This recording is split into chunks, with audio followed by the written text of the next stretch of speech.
Hello,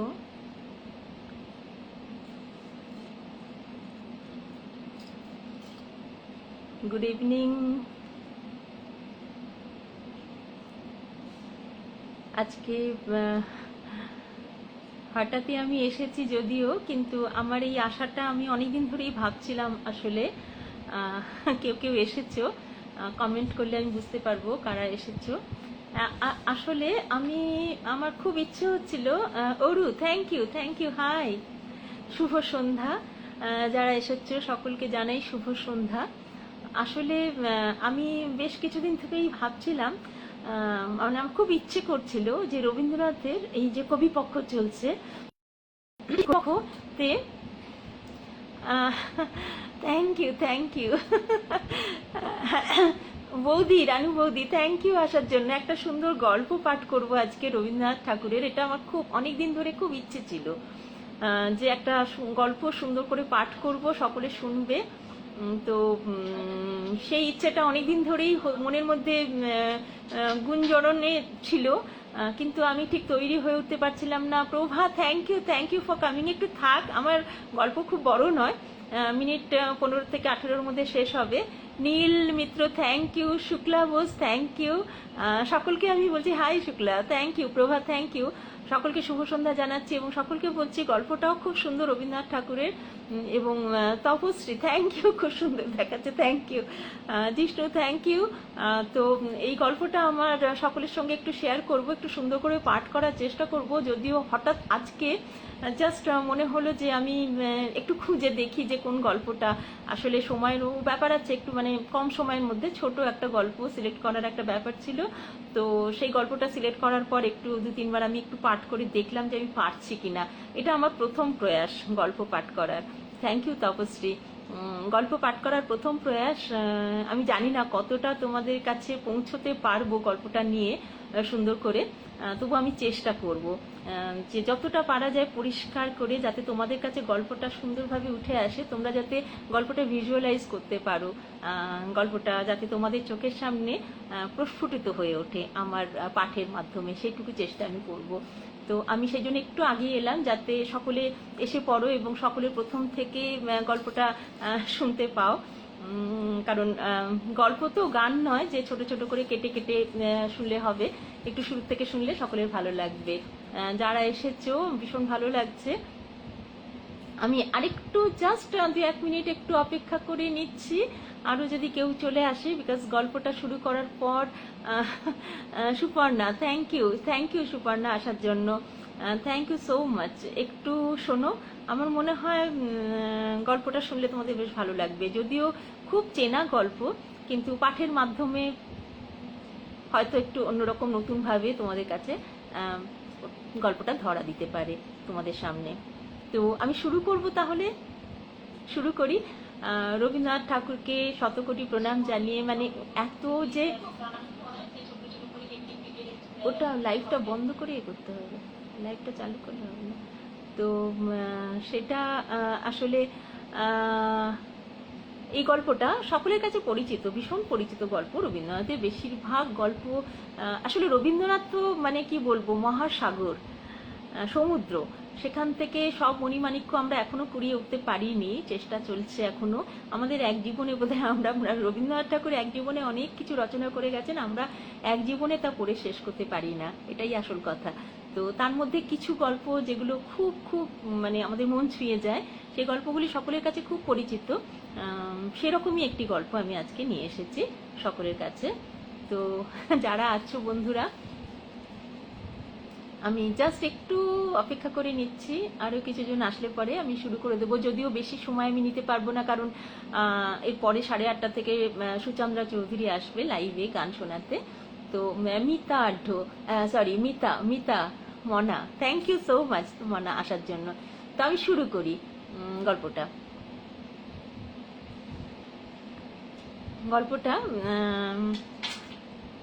আমাদের ছোটবেলায় যখন পড়তাম, আমাদের বেশ একটু ভয় ভয় মতো লাগতো গল্পটা পড়ার সময়, শুরুর সময়।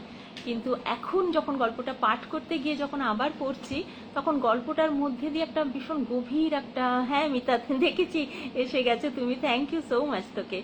তো গল্পটার মধ্যে একটা গভীর ভাব, একটা আমাদের মনকে ছুঁয়ে যায়, যে একটা গভীর ভাবনা, এটা রবীন্দ্রনাথের মধ্যেই একমাত্র আছে। তো আমি গল্পটা পাঠ করা শুরু করছি।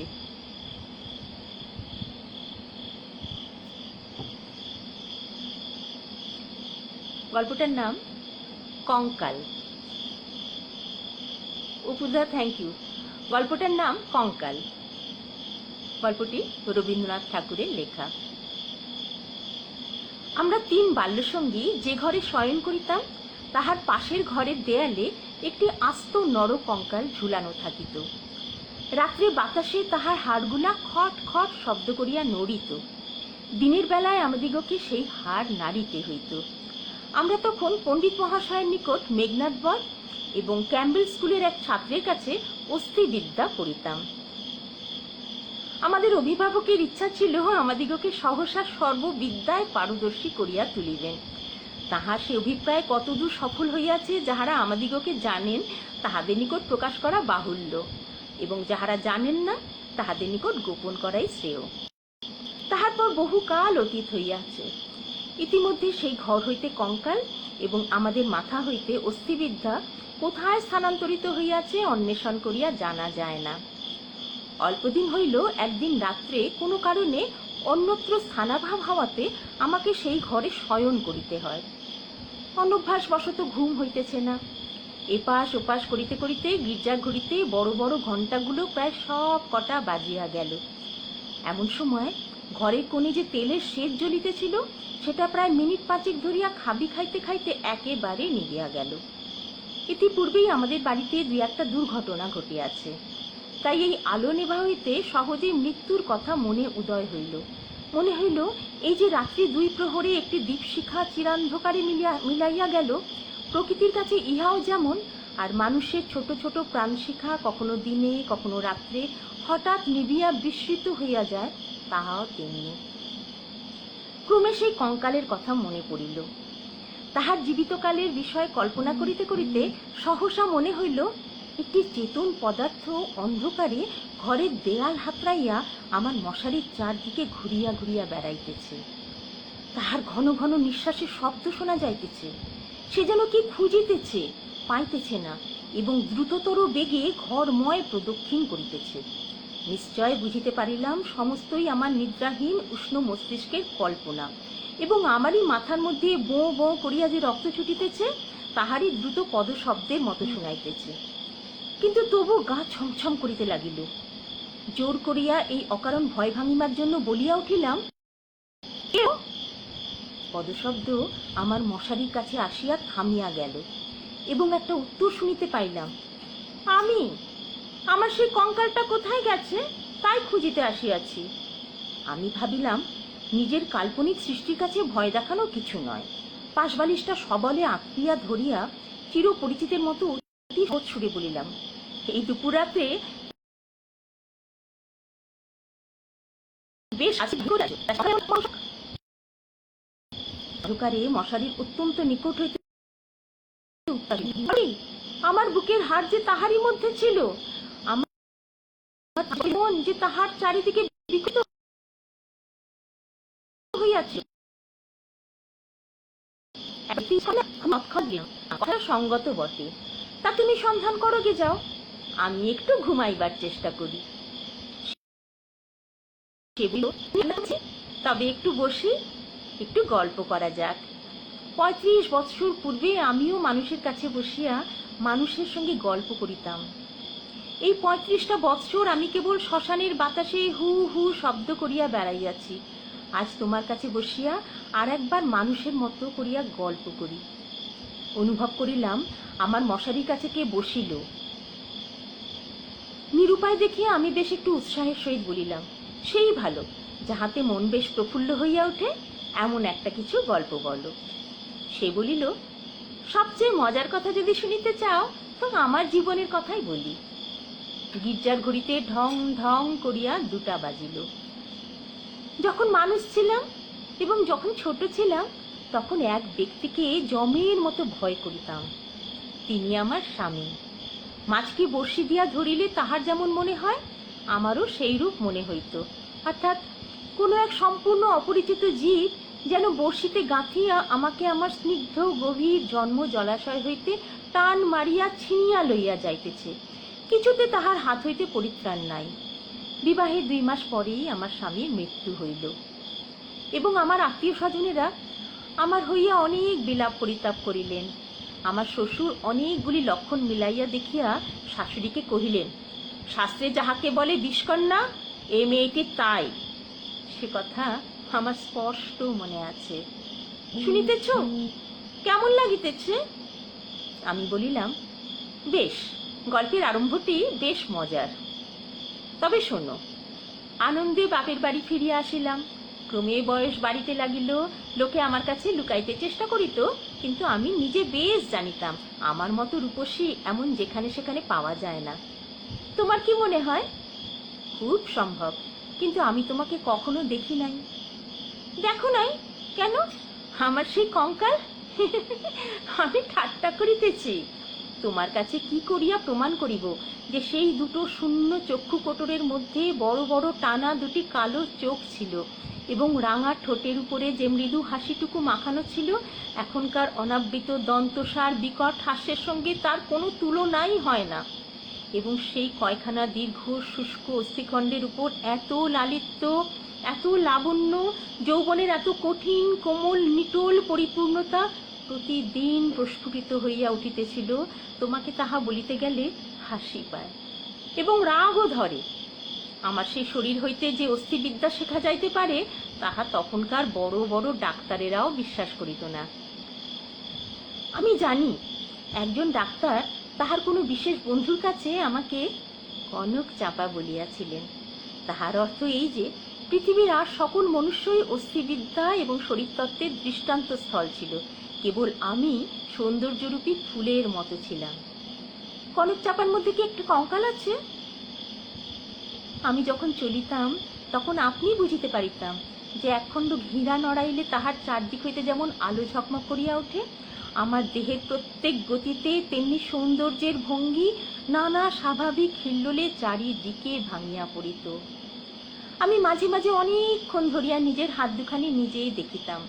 পৃথিবীর সমস্ত উদ্ধত পৌরুষের মুখে রাশ লাগাইয়া মধুর ভাবে বাগাইয়া ধরিতে পারে এমন 2খানি হাত। সুভদ্রা যখন অর্জুনকে লইয়া দৃপ্ত ভঙ্গিতে আপনার বিজয় রথ বিস্মিত 3 লোকের মধ্য দিয়া চালাইয়া লইয়া গিয়াছিলেন, তাহার বোধ করি এইরূপ 2খানি অস্থূল সুডোল বাহু, আরক্ত করতল এবং লাবণ্য শিখার মতো অঙ্গুলি ছিল। কিন্তু আমার সেই নির্লজ্জ, নিরাবরণ, নিরাভরণ চিরবৃদ্ধ কঙ্কাল তোমার কাছে আমার নামে মিথ্যা সাক্ষ্য দিয়াছে। আমি তখন নিরুপায়, নিরুত্তর ছিলাম। এই জন্য পৃথিবীর সবচেয়ে তোমার উপর আমার বেশি রাগ। ইচ্ছা করে আমার সেই 16 বৎসরের জীবন্ত যৌবন তাপে উত্তপ্ত আরক্তিম রূপখানি একবার তোমার চোখের সামনে দাঁড় করাই, বহুকালের মতো তোমার 2 চক্ষে নিদ্রা ছুটাইয়া দিই, তোমার অস্থিবিদ্যাকে অস্থির করিয়া দেশ ছাড়া করি। আমি বলিলাম, তোমার গা যদি থাকিত তো গা ছুঁইয়া বলিতাম, সে বিদ্যার লেশ মাত্র আমার মাথায় নাই। আর তোমার সেই ভুবন মোহন পূর্ণ যৌবনের রূপ রজনীর অন্ধকার পটের উপরে জাজ্জল্যমান হইয়া ফুটিয়া উঠিয়াছে। আর অধিক বলিতে হইবে না। আমার কেহ সঙ্গিনী ছিল না। দাদা প্রতিজ্ঞা করিয়াছিলেন বিবাহ করিবেন না। অন্তপুরে আমি একা, বাগানের গাছতলায় আমি একা বসিয়া ভাবিতাম, সমস্ত পৃথিবী আমাকেই ভালোবাসিতেছে, সমস্ত তারা আমাকে নিরীক্ষণ করিতেছে। বাতাস ছল করিয়া বার বার দীর্ঘ নিঃশ্বাসে পাশ দিয়া চলিয়া যাইতেছে, এবং যে তৃণাসনে পা 2টি মেলিয়া বসিয়া আছি, তাহার যদি চেতনা থাকিত তবে সে পুনর্বার অচেতন হইয়া যাইত। পৃথিবীর সমস্ত যুবা পুরুষ ওই তৃণপুঞ্জরূপে দল বাঁধিয়া নিস্তব্ধে আমার চরণবর্তী হইয়া এরূপ আমি কল্পনা করিতাম। হৃদয়ে অকারণে কেমন বেদনা অনুভব হইত। দাদার বন্ধু শশীশেখর যখন মেডিকেল কলেজ হইতে পাশ হইয়া আসিলেন, তখন তিনি আমাদের বাড়ির ডাক্তার হইলেন। আমি তাহাকে পূর্বে আড়াল হইতে অনেকবার দেখিয়াছি। দাদা অত্যন্ত অদ্ভুত লোক ছিলেন। পৃথিবীটাকে যেন ভালো করিয়া চোখ মিলিয়া দেখিতেন না। সংসারটা যেন তাহার পক্ষে যথেষ্ট ফাঁকা নয়, এই জন্য সরিয়া সরিয়া একেবারে প্রান্তে গিয়া আশ্রয় লইয়াছেন। তাহার বন্ধুর মধ্যে এক শশী শেখর। এই জন্য বাহিরের যুবকদের মধ্যে আমি এই শশী শেখরকেই সর্বদা দেখিতাম। এবং যখন আমি সন্ধ্যাকালে পুষ্পতরুতলে সম্রাজ্ঞীর আসন গ্রহণ করিতাম, তখন পৃথিবীর সমস্ত পুরুষ জাতি শশী শেখরের মূর্তি ধরিয়া আমার চরণাগত হইত। শুনিতেছ, কি মনে হইতেছে? আমি স্বনিঃশ্বাসে বলিলাম, মনে হইতেছে শশী শেখর হইয়া জন্মিলে বেশ হইত। আগে সবটা শোনো। একদিন বাদলার দিনে আমার জ্বর হইয়াছে, ডাক্তার দেখিতে আসিয়াছেন। সেই প্রথম দেখা। আমি জানালার দিকে মুখ করিয়াছিলাম, সন্ধ্যার লাল আভাটা পড়িয়া রুগ্ন মুখের বিবর্ণতা যাহাতে দূর হয়। ডাক্তার যখন ঘরে ঢুকিয়াই আমার মুখের দিকে একবার চাহিলেন, তখন আমি মনে মনে ডাক্তার হইয়া কল্পনায় নিজের মুখের দিকে চাহিলাম। সেই সন্ধ্যালোকে কোমল বালিশের উপরে একটি ঈষৎ ক্লিষ্ট কুসুম পেলব মুখ অসংযমিত চূর্ণ কুন্তল ললাটির উপর আসিয়া পড়িয়াছে, এবং লজ্জায় আনমিত বড় বড় চোখের পল্লব কপলের উপর ছায়া বিস্তার করিয়াছে। ডাক্তার নম্র মৃদুস্বরে দাদাকে বলিলেন, একবার হাতটা দেখিতে হইবে। আমি গাত্রাবরণের ভিতর হইতে ক্লান্ত সুগোল হাতখানি বাহির করিয়া দিলাম। একবার হাতের দিকে চাহিয়া দেখিলাম, যদি নীলবর্ণ কাঁচের চুড়িতে পরিতে পারিতাম তো আরো বেশ মানাইত। রোগীর হাত লইয়া নাড়ি দেখিতে ডাক্তারের এমন ইতস্তত ইতিপূর্বে কখনো দেখি নাই। অত্যন্ত অসংলগ্নভাবে কম্পিত অঙ্গুলিতে নাড়ি দেখিলেন। তিনি আমার জ্বরের উত্তাপ বুঝিলেন, আমিও তাহার অন্তরের নাড়ি রূপ চলিতেছে কতকটা আভাস পাইলাম। বিশ্বাস হইতেছে না? আমি বলিলাম, অবিশ্বাসের কোনো কারণ দেখিতেছি না। মানুষের নাড়ি সকল অবস্থায় সমান চলে না। কালক্রমে আরো ২-৪বার রোগ ও আরোগ্য হইবার পর দেখিলাম আমার সেই সন্ধ্যাকালের মানস সভায় পৃথিবীর কোটি কোটি পুরুষ সংখ্যা অত্যন্ত হ্রাস পাইয়া ক্রমে একটিতে আসিয়া ঠেকিল। আমার পৃথিবী প্রায় জনশূন্য হইয়া আসিল। জগতে কেবল একটি ডাক্তার এবং একটি রোগী অবশিষ্ট রহিল। আমি গোপনে সন্ধ্যাবেলায় একটি বাসন্তী রঙের কাপড় পরিতাম। ভালো করিয়া খোপা বাঁধিয়া মাথায় একগাছি বেল ফুলের মালা জড়াইতাম। একটি আয়না হাতে লইয়া বাগানে গিয়া বসিতাম। কেন, আপনাকে দেখিয়া কি আর পরিতৃপ্তি হয় না? বাস্তবিকই হয় না। কেননা আমি তো আপনি আপনাকে দেখিতাম না। আমি তখন একলা বসিয়া 2 জন হইতাম। আমি তখন ডাক্তার হইয়া আপনাকে দেখিতাম, মুগ্ধ হইতাম এবং ভালোবাসিতাম এবং আদর করিতাম। অথচ প্রাণের ভিতরে একটা দীর্ঘ নিঃশ্বাস সন্ধ্যা বাতাসের মতো হু হু করিয়া উঠিত। সেই হইতে আমি আর একলা ছিলাম না। যখন চলিতাম, নত নেত্রে চাহিয়া দেখিতাম পায়ের অঙ্গুলিগুলি পৃথিবীর উপরে কেমন করিয়া পড়িতেছে, এবং ভাবিতাম এই পদক্ষেপ আমাদের নূতন পরীক্ষোত্তীর্ণ ডাক্তারের কেমন লাগে। মধ্যাহ্নে জানালার বাহিরে ঝাঁ ঝাঁ করিত, কোথাও সারা শব্দ নাই। মাঝে মাঝে এক একটা চিল অতি দূর আকাশে শব্দ করিয়া উড়িয়া যাইত। এবং আমাদের উদ্যান প্রাচীরের বাহিরে খেলনাওয়ালা সুর ধরিয়া চাই খেলনা চাই, চুরি চাই করিয়া ডাকিয়া যাইত। আমি একখানি ধবধবে চাদর পাতিয়া নিজের হাতে বিছানা করিয়া শয়ন করিতাম। একখানি অনাবৃত বাহু কোমল বিছানার উপরে যেন অনাদরে মেলিয়া দিয়া ভাবিতাম, এই হাতখানি এমন ভঙ্গিতে কে যেন দেখিতে পাইল, কে যেন 2খানি হাত দিয়া তুলিয়া লইল, কে যেন ইহার আরক্ত করতলের উপর চুম্বন রাখিয়া দিয়া আবার ধীরে ধীরে ফিরিয়া যাইতেছে। মনে করো এইখানে গল্পটা যদি শেষ হয়। আমি বলিলাম, মন্দ হয় না, একটু অসম্পূর্ণ থাকে বটে, কিন্তু সেইটুকু আপন মনে পূরণ করিয়া লইতে বাকি রাতটুকু বেশ কাটিয়া যায়। কিন্তু তাহা হইলে গল্পটা যে বড় গম্ভীর হইয়া পড়ে। ইহার উপহাসটুকু থাকে কোথায়? ইহার ভিতরকার কঙ্কালটা তাহা সমস্ত দাঁত কাটি মেলিয়া দেখা দেয় কই?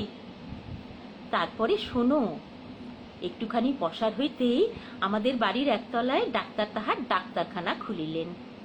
তখন আমি তাহাকে মাঝে মাঝে হাসিতে হাসিতে ঔষধের কথা, বিষের কথা, কি করিলে মানুষ সহজে মরে, এই সকল কথা জিজ্ঞাসা করিতাম। ডাক্তারির কথায় ডাক্তারের মুখ খুলিয়া যাইত। শুনিয়া শুনিয়া মৃত্যু যেন পরিচিত ঘরের লোকের মতো হইয়া গেল। ভালোবাসা এবং মরণ কেবল এই দুটোকেই পৃথিবীময় দেখিলাম।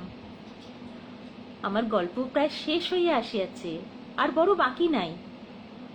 আমি মৃদুস্বরে বলিলাম, রাত্রিও প্রায় শেষ হইয়া আসিল। কিছুদিন হইতে দেখিলাম ডাক্তারবাবু বড় অন্যমনস্ক এবং আমার কাছে যেন ভারী অপ্রতিভ। একদিন দেখিলাম তিনি কিছু বেশি রকম সাজসজ্জা করিয়া দাদার কাছে তাহার জুড়ি ধার লইলেন, রাত্রে কোথায় যাইবেন। আমি আর থাকিতে পারিলাম না, দাদার কাছে গিয়া নানা কথার পর জিজ্ঞাসা করিলাম, হ্যাঁ দাদা, ডাক্তারবাবু আর জুড়ি লইয়া কোথায় যাইতেছেন? সংক্ষেপে দাদা বলিলেন, মরিতে।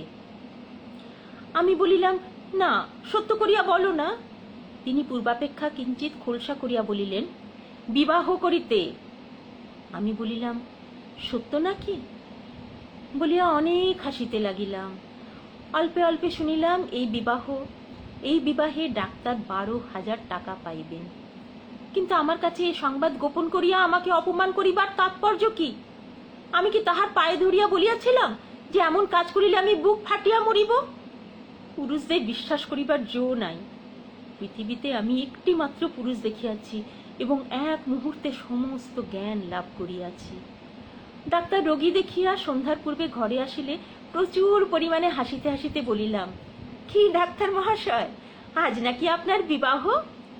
আমার প্রফুল্লতা দেখিয়া ডাক্তার যে কেবল অপ্রতিভ হইলেন তাহা নয়, ভারী বিমর্ষ হইলেন। জিজ্ঞাসা করিলাম, বাজনা বাদ্য কিছু নাই যে? শুনিয়া তিনি ঈষৎ একটু নিঃশ্বাস ফেলিয়া বলিলেন, বিবাহ ব্যাপারটা কি এতই আনন্দের? শুনিয়া আমি হাসিয়া অস্থির হইয়া গেলাম। এমন কথাও তো কখনো শুনি নাই। আমি বলিলাম, সে হইবে না, বাজনা চাই, আলো চাই। দাদাকে এমনি ব্যস্ত করিয়া তুলিলাম যে দাদা তখনই রীতিমতো উৎসবের আয়োজনে প্রবৃত্ত হইলেন। আমি কেবলই গল্প করিতে লাগিলাম, বধূ ঘরে আসিলে কি হইবে, কি করিব। জিজ্ঞাসা করিলাম, আচ্ছা ডাক্তার মহাশয়, তখনও কি আপনি রোগীর নাড়ি টিপিয়া বেড়াইবেন? যদিও মানুষের, বিশেষত পুরুষের মনটা দৃষ্টিগোচর নয়, তবু আমি শপথ করিয়া বলিতে পারি কথাগুলি ডাক্তারের বুকে শেলের মতো বাজিয়াছিল। অনেক রাত্রে লগ্ন। সন্ধ্যাবেলায় ডাক্তার ছাতের উপর বসিয়া দাদার সহিত 2-1 পাত্র মদ খাইতেছিলেন। দুইজনেরই এই অভ্যাসটুকু ছিল। ক্রমে আকাশে চাঁদ উঠিল। আমি হাসিতে হাসিতে আসিয়া বলিলাম, ডাক্তার মশাই, ভুলিয়া গেলেন নাকি? যাত্রার যে সময় হইয়াছে। এখানে একটা সামান্য কথা বলা আবশ্যক। ইতিমধ্যে আমি গোপনে ডাক্তারখানায় গিয়া খানিকটা গুঁড়া সংগ্রহ করিয়া আনিয়াছিলাম এবং সেই গুঁড়ার কিয়দংশ সুবিধা মতো অলক্ষিতে ডাক্তারের গ্লাসে মিশাইয়া দিয়াছিলাম। কোন গুঁড়া খাইলে মানুষ মরে ডাক্তারের কাছেই শিখিয়াছিলাম।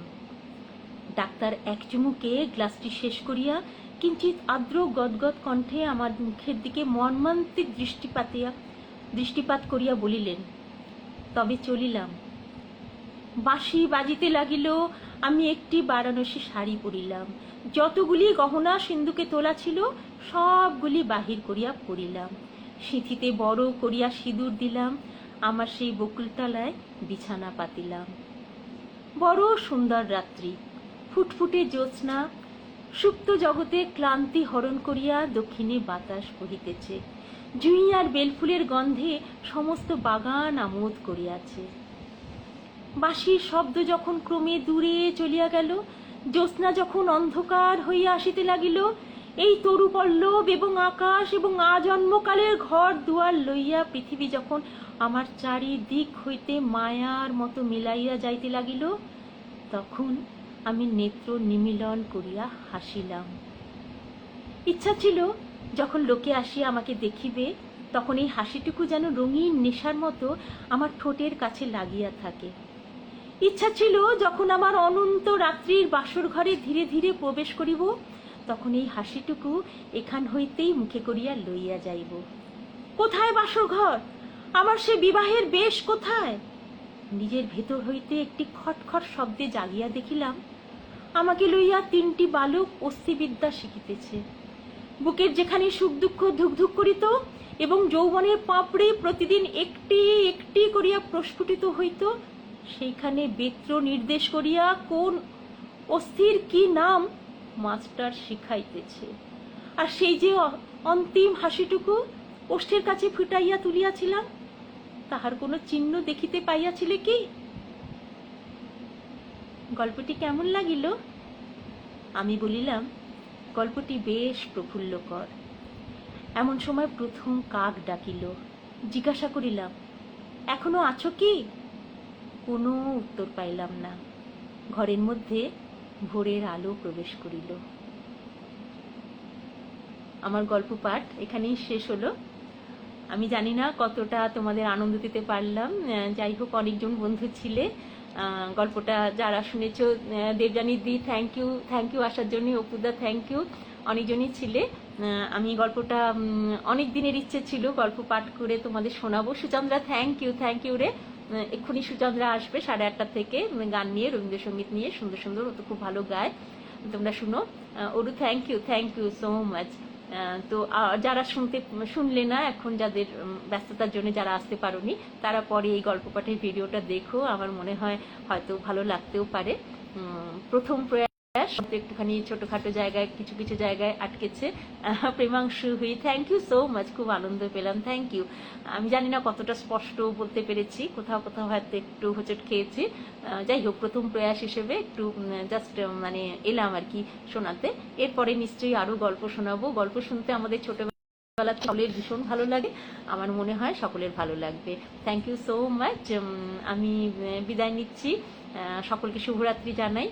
কিন্তু সকলে, সুমিতা সাহা, ভিডিওটা নিশ্চয়ই দেখে নিও, যারা দেখলে না, এখন দেখতে পেলে না, পরে দেখে নিও।